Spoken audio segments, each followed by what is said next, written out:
Hello and welcome to News Tonight, where we take you through what made news through the day across India and the world. I'm Tina Jha. But before we begin with the headlines, an appeal to all our viewers. India is witnessing a second wave of the COVID pandemic. A massive surge in cases is being reported from several states, and therefore it's all the more important for all of us to maintain COVID-appropriate behavior. So a gentle reminder to wear your face masks, wash your hands and face regularly, and ensure physical distancing each time you step outside. These simple precautions will help us keep the infection away.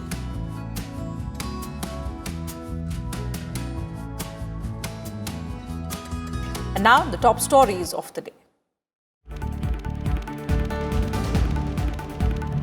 Vice President M. Venkaiah Naidu and Prime Minister Narendra Modi review the COVID-19 situation with all governors and lieutenant governors, push for stricter measures to ensure public compliance to COVID protocols.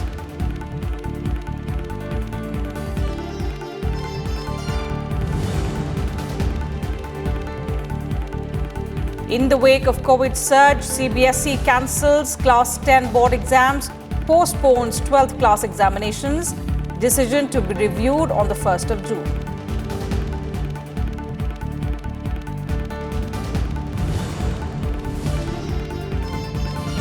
Centre approves increase in production of remdesivir drug. Union Health Minister Dr. Harshvardhan denies shortage of corona vaccine. Single-day COVID cases touched new peak of over 184,000 cases.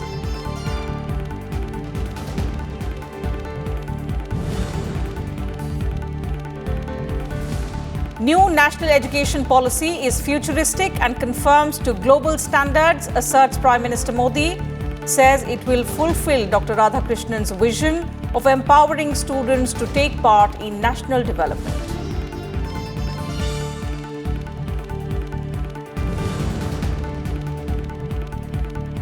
And 72-hour silence period starts for the 5th phase of West Bengal Assembly elections. The BJP, TMC and the Congress veterans campaign in strength on the last day, voting for 45 seats on the 17th of April.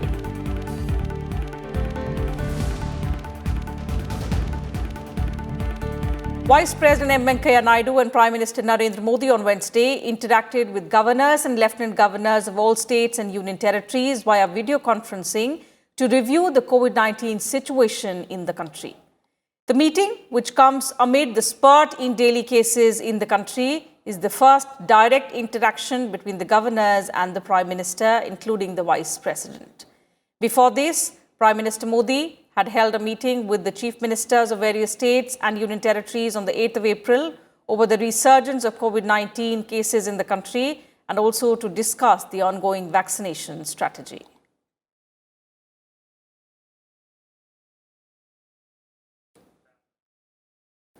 In view of the massive surge in cases of coronavirus, the Central Board of Secondary Education has cancelled the Class 10 board examinations and postponed it for Class 12.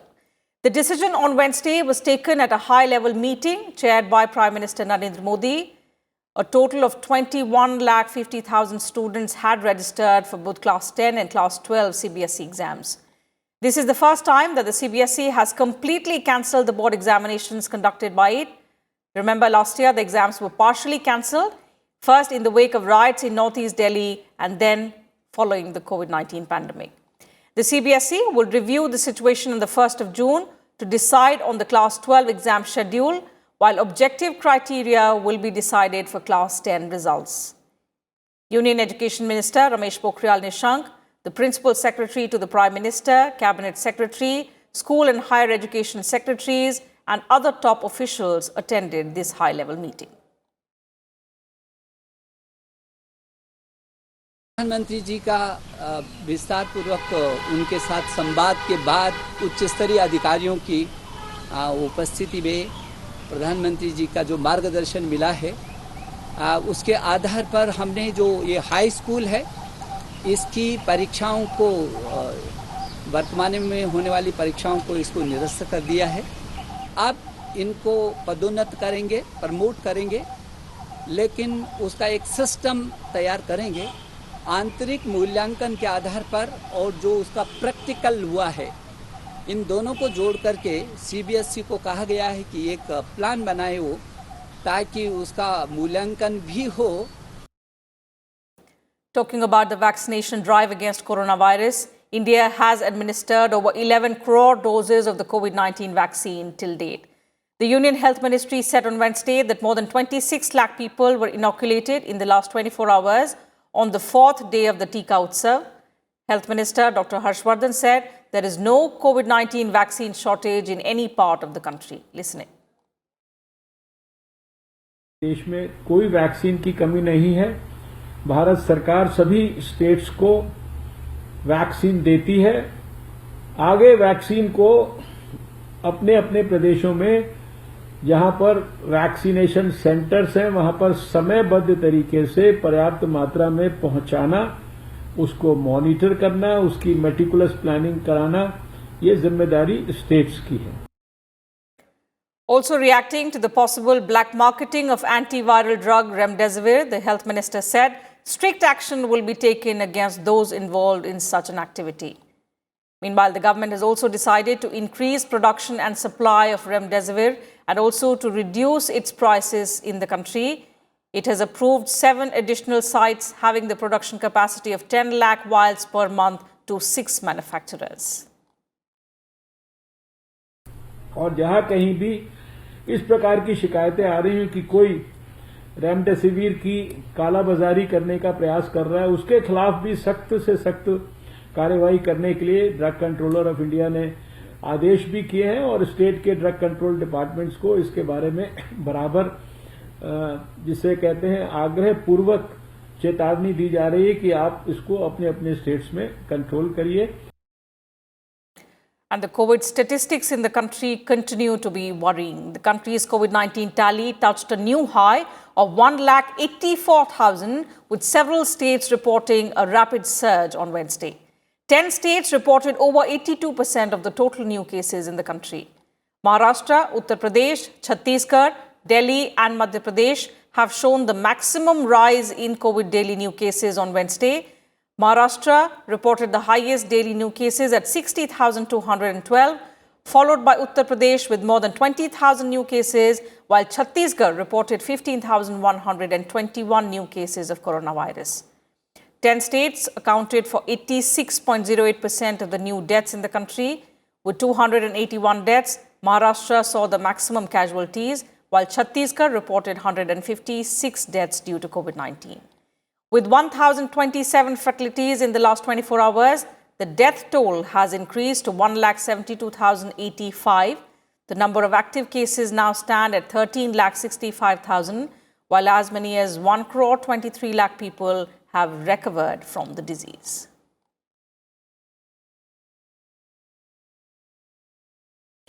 In some other news, Prime Minister Narendra Modi has called the new national education policy futuristic and as per global standards. Addressing the Association of Indian Universities' 95th annual meet and a national seminar of vice chancellors via video conferencing, the Prime Minister said the NEP is aimed at fulfilling Dr. S. Radhakrishnan's vision of education that frees and empowers a student to participate in national development. The Prime Minister added that India is being looked upon as the future center of artificial intelligence, virtual reality, mobile technology, smart healthcare and defense sector, for which the role of skilled youth is continuously increasing.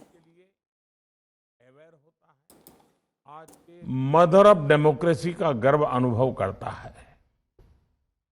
Democracy हमारी सभ्यता, हमारे तौर तरीकों का, एक प्रकार से हमारी जीवन पद्धति का एक महज हिस्सा रहा है। आजादी के बाद का भारत अपनी उसी लोकतांत्रिक विरासत को मजबूत करके आगे बढ़े। बाबा साहब ने इसका एक मजबूत आधार देश को दिया। बाबा साहब को अब हम पढ़ते हैं, समझते हैं, तो हमें एहसास होता है कि वो एक यूनिवर्सल विजन के व्यक्ति थे। आज के ग्लोबल सिनेरियो में ये बात और भी महत्वपूर्ण हो जाती है। अभी यहाँ पर नई राष्ट्रीय शिक्षा नीति और उसके इम्प्लीमेंटेशन प्लान पर स्पेशल इश्यूज रिलीज किए गए। ये इश्यूज इस बात के डिटेल डॉक्यूमेंट्स हैं कि नेशनल एजुकेशन पॉलिसी एक फ्यूचरिस्टिक पॉलिसी है, ग्लोबल पैरामीटर्स की पॉलिसी है। आप सभी विद्वज्जन नेशनल एजुकेशन पॉलिसी की बारीकियों से परिचित हैं। डॉक्टर राधाकृष्णन जी ने एजुकेशन के जिन पर्पज की बात कही थी, वही इस पॉलिसी के कोर में दिखता है। जब नॉलेज आती है तभी सेल्फ रिस्पेक्ट भी बढ़ती है। सेल्फ रिस्पेक्ट से व्यक्ति अपने अधिकार, अपने राइट्स के लिए अवेयर होता है और इक्वल राइट से ही समाज में समरसता आती है और देश प्रगति करता है। हम सभी बाबा साहब के जीवन संघर्ष से परिचित हैं। इतने संघर्षों के बाद भी बाबा साहब जिस ऊंचाई पर पहुंचे, वो हम सभी के लिए बहुत बड़ी प्रेरणा है। Time for a short break here. Some other news and updates on the other side. Do stay with us.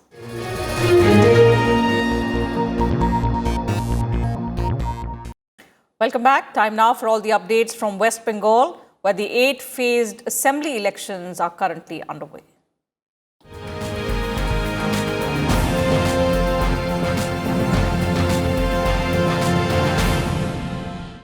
Campaigning for the 5th phase of assembly elections in West Bengal ended on Wednesday. Polling will be held in 45 assembly seats spread across 6 districts on the 17th of April. In all, 319 candidates will be vying for the 45 assembly seats. The BJP is contesting on all 45 seats, while the ruling Trinamool Congress is contesting on 42. The Congress, left parties and their alliance partner, the Indian Secular Front, are fighting under the banner of Sanyukta Morcha. The BSP has fielded 32 candidates, CPIM 25, Congress 11, AIFP 2, RSP, NPP and CPI 1 each, while there are 83 independents along with 76 others in the fray as well.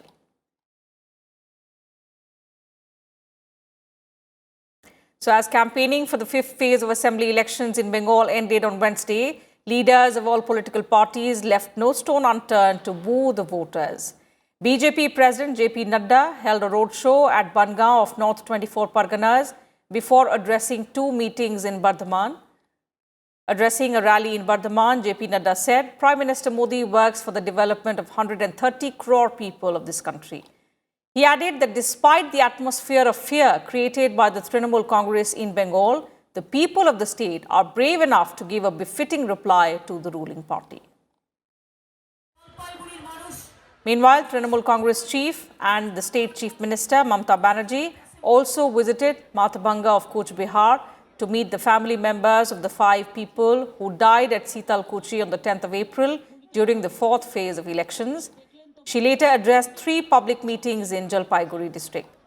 At a rally in Dhupguri, Mamata Banerjee reiterated that no NRC will be allowed in Bengal and also promised to initiate detailed inquiry into the Sitalkuchi incident. Congress leader Rahul Gandhi also addressed a rally at Matigara Naxalbari constituency, where he targeted both the ruling Trinamool Congress as well as the BJP.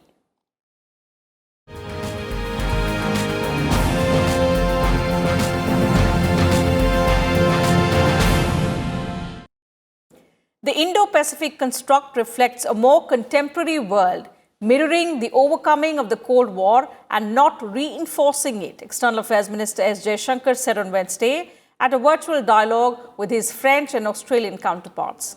Speaking at the Raisina dialogue, the External Affairs Minister said the Indo-Pacific refers to a seamless world that was historically present in the form of Indian-Arab economic trading ties and cultural influences from ASEAN nations like Vietnam and the east coast of China.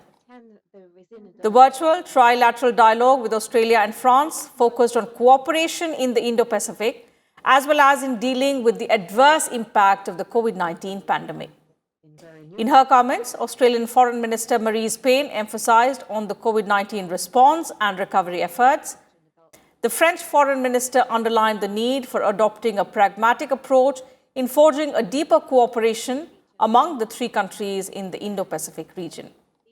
Besides, the leaders also expressed concern over the political situation in Myanmar currently. One way to go forward is for us to hold our trilateral in person quickly. I'm looking forward to that. But I do want to say this. Look, Indo-Pacific is a clear message that India will not be constrained between the Malacca Straits and the Gulf of Aden. That our interests, our influence, our activities today go way beyond. When we look at a larger canvas, we see Australia there, we see France there. France is very much a part of this canvas, historically, culturally, physically. There are a range of activities and projects on which we can all work together. So I'm very, very confident that what you have seen in the panel today will be seen in diplomacy tomorrow, which is the three countries working together. Australia, like India and like France, wants an open, inclusive, resilient Indo-Pacific region to which we are strong and constructive contributors. It has been a really important message. From Australia's approach, central to that is the growing and sustaining of a network of partnerships, whether they're bilateral or regional, multilateral or plurilateral, and in small and flexible groupings like this particular Australia-India-France relationship. And the country on Wednesday paid tribute to Dr. Babasaheb Ambedkar, the great social reformer, scholar and the prime architect of the Indian Constitution, on his 130th birth anniversary. Jurist, economist, politician and social reformer, Dr. Ambedkar worked hard throughout his life to end social discrimination against weaker sections of society. He became the first Law and Justice Minister after independence and played an important role in drafting the Indian Constitution. In a message, President Ramnath Kovind said, all through his inspiring life, Dr. Ambedkar charted his unique path in the midst of extreme adversity and earned recommendations, in fact commendations, for his extraordinary and multifaceted achievements. The President said, Dr. Ambedkar envisioned a better and just society and fought for it throughout his life. Paying tributes to Dr. B.R. Ambedkar, Vice President M. Venkaiah Naidu said, he was a true humanist who all through his life strove to dismantle caste barriers and social inequalities. He said Babasaheb's stellar contribution in drafting the Constitution and bridging the gaps of inequality will always be remembered. The Vice President also paid floral tributes at the portrait of Dr. Ambedkar at his residence in New Delhi. Prime Minister Narendra Modi also paid rich tributes to Bharat Ratna Babasaheb Dr. Ambedkar. In a Twitter message, he said, Dr. Ambedkar's struggle to bring the deprived sections of the society into the mainstream will continue to be an example for every generation. Lok Sabha Speaker Om Birla also paid floral tributes to Dr. Ambedkar and said the country progressed at a fast pace after independence owing to Baba Saheb's vision.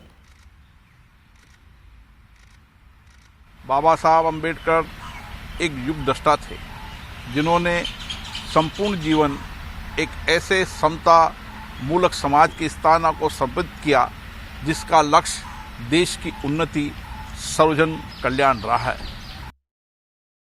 And that's it from us in this bulletin. But before we leave, I once again appeal to all our viewers to continue to maintain COVID-appropriate behavior and stay safe from the coronavirus pandemic. Remember to wear your face masks, wash your hands and face regularly, and do ensure that you maintain physical distancing whenever you are stepping outside. These simple precautions are all that it takes on our part to defeat the ongoing pandemic. Take care of yourselves and your families. Good night. Thank you for your time.